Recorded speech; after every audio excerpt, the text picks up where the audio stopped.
I could be best friends with him now. Like, it's crazy to think. Yeah. Wow. Do you think you will be or try to? Move over, Eris. Is that like a thing that could Eris potentially is dead to happen? us, dude.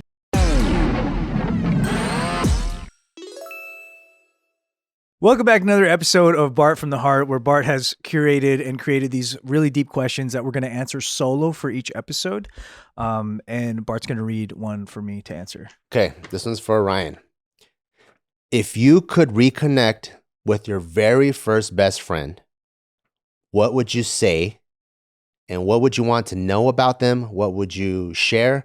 Paint who they were back then. And if you know, paint who they are now.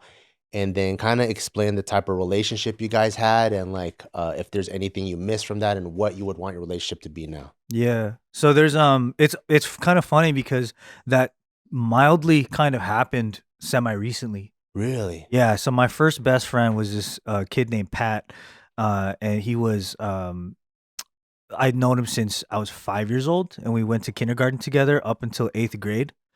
And when we were kids, like I kind of experienced a lot of like we had a lot of adult moments as kids. And that sounds kind of funny. That sounds crazy. Hell yeah. Well, let me explain. One of those moments was like it was in first grade or second grade, and this kid also his family went to my church too, so our families were pretty close. And it was one day, like my mom told me like, hey, just be careful around Pat because like his parents are kind of going through something. And I was like 7 years old or something at the time. And then they didn't really explain it to me very well yet. And then when I saw him at school, he just like had his head down on the desk like this. And then I was like, "Hey, what's up, man?" And he was just like, "I gotta tell you something." I was like, "What?" And he's like, "It's about my mom." And I was just like, we were like 7 years old trying to have this adult conversation. He was trying to explain that his parents were gonna get divorced and shit. And it was like really heavy on us because we were both trying to make sense of it. Like I thought maybe he knew more than I did about how that works, but we both didn't know nothing. We didn't know what happens because we didn't even know you could do that. Yeah, you're 7 years old. Holy shit. And on top of that, we're Seventh-day Adventists as well, and it's very rare to ever like see that happen. Even if it is happening, you don't know. Yeah, no one really got divorced. Yeah, and if they do, it's very secret. And if they do, it kind of becomes a scandal. It's a big scandal. Looked at as a failure. Yeah, exactly. You're it's almost like a sin to do that.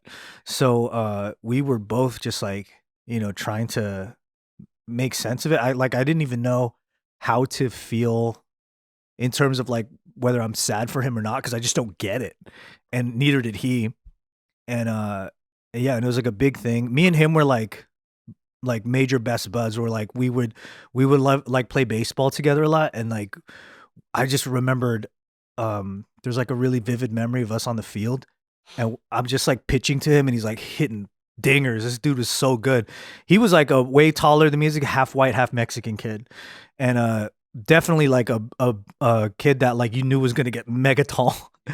And like we were just in the field. And I was just like, yeah, man, when we grow up, let's be in the major leagues, and I'll be a pitcher, and you be the batter. And he's like, yeah, that's the plan. Let's get to the major leagues. And we just kept like spent until the sun went down. I was just pitching, he's hitting. Of course, like he's infinitely better than me athletically and everything. And then as we grow up, like like I was I saw him get his first kiss. I saw like every like first moment that you could have as kids. Like we had those like within each other's friendship and stuff. You guys maintained best friendship for all the way till 8th grade? Yeah, pretty much to 8th grade. Yeah, we were just like inseparable. And then it got to the point where like we because his parents were divorced. I'm just kind of assuming, but like I think continuing to go to private school was going to be a little bit of a strain. Single parent household, and there was 3 of them. So after that, they ended up going to his family ended up going to public school. We went to John Glenn in Norwalk, and then from there, like we just kind of obviously grew apart because back then you don't have phones or there's no way to really see each other. Because I lived in Downey, he lived in Norwalk, and being a kid, that's like a whole state away basically if you don't have a car.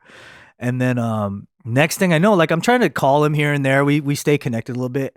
And then around the time that we're like in high school already, his family doesn't go to that church anymore. I just don't see him. And then he ended up having a kid, and it's like his life moved at a speed that was like, it was like a time warp. This was high school? Yeah, because I'm still basically a child in my mind in high school. Like I'm still a stupid kid. And then this dude ended up with a kid of his own. And it was just like a trip to me. And then I finally saw him again right after I graduated high school. I ended up working at Cerritos Mall. And then I was working at one of the cell phone kiosks where you just have to like shark people down to like buy phones. And this fool like walked by with a stroller and his baby. And I was like, no way, bro. And like I got to meet his kid and everything. And so he went straight into the workforce at that point. He got a job. I mean, obviously when you have a kid, your priorities like mega shift. And this dude, by the time that we were out of high school, this guy was over 6 feet tall. Oh, wow. Yeah, he was like this dude was like he could have been like a mega athlete and whatever he wanted. But, he ended up joining the workforce. He got a job with Edison, like really like I think really entry level. And he's been with Edison till this day. Wow. And he is like got the cushiest job at the table now. Like he doesn't got to be climbing the power lines or nothing. He's at that point. And then we reconnected here and there. We'll reconnect like in small ways, but I think one of the biggest funniest ways we reconnected is that I started to notice that he's liking all the same like politically charged content as me. like hella racist stuff. Like what, dude? On Instagram, like stuff that I think is funny, but like he also has the same sense of humor. And so I was like, bro, what's up with us liking the same shit? Like, shouldn't we be a lot more different than each other by now? I haven't even spoke to you. We have completely different lives. And then we just started talking about literally like, it sounds so gay, but like the state of the world and shit. And we're on the exact same page all across the board. Third eye is open, brother. With every single issue like going on anywhere, we're on the exact same page. And we were both just like, how does that happen, bro? Like we didn't have the same life at all. Like we grew up completely different. And we ended up kind of in the same spot. Like, you hate fucking Illuminati? I do too. Yeah, we have the same paranoia. Shadow government? Yeah, that's what I thought too. Exactly. We just hate all the same stuff. But like, it's funny too because like he is expecting me to be opposite of him because I took a more artistic world. Yeah. I went that way. You thought you would have been a raging liberal. Yeah, I think for the longest time, he was always afraid to offend me, like, as we grew up. Because one time I did reconnect with him a little bit where, like, I remembered how huge of a fan he was of Kobe Bryant. And then at one point, Quest Crew, we had a show where we got to perform for Kobe at this, like, event. And I invited him and got him tickets to come and he watched it. And he was just like, how the fuck? Because he got to, like, see Kobe and, like, and yeah, and I think like he's always like assumed that like we're not as close, I guess, but like we just realized, dude, we're like literally still the same people, and we somehow stayed lined up with our opinions on stuff. That's crazy. Yeah, because people in the same family won't even be aligned on stuff like that. Yeah. It really is like impressive to me that I assume too that I'm like, dude, I haven't seen this guy in so many years. I think the last time I actually even saw him was maybe 2015 when he was like, he had a date at the Hollywood Bowl and he hit me up because he knew I lived in Hollywood. He's like, hey, can I park at your house and just like take a Uber so it's easier? I was like, yeah, bro. Yeah. So he, that was the last time I really saw him, but it was very briefly because he was with a girl.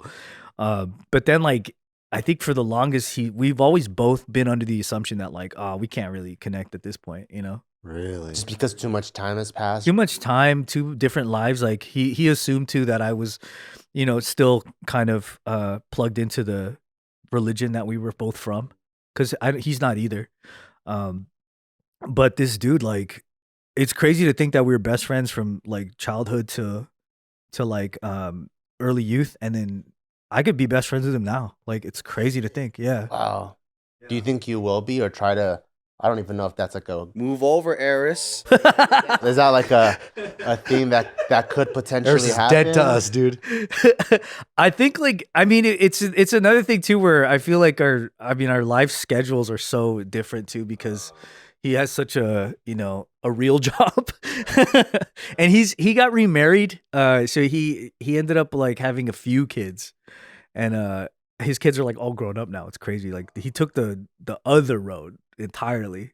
He doesn't even have any children kids. They're like adult kids now. Wow. Yeah. And yeah, his life's very different, but I enjoy staying in contact with him. I would love to meet up and talk more. It's just crazy to have discovered that like, and not just politically, but like in every way, our sense of humor is still the same.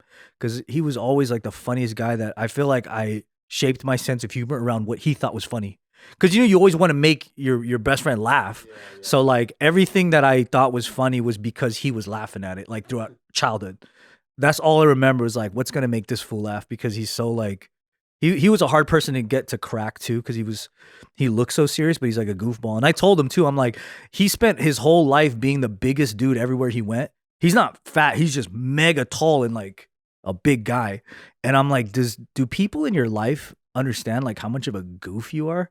And he's like, yeah, most people are scared to like make jokes around me because he looks intimidating. Like he's a big dude.